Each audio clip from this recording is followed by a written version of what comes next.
एक भक्त माई के दरबार में गल बने कहत रहे अरे जौना बने होए मैया अरे सिकियो न डोले हो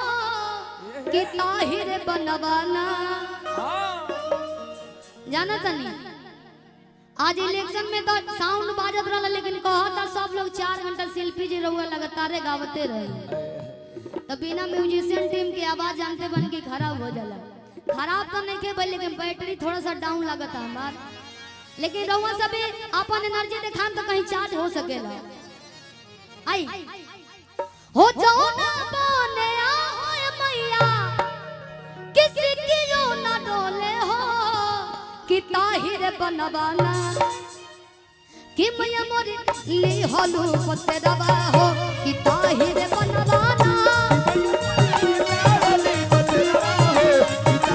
कि मैया मोरी ली हलू पते दबा हो कि ताहिर बनवाना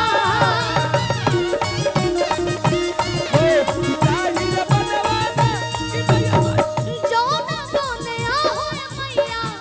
सिकियो न डोले हो ताहि बनवाना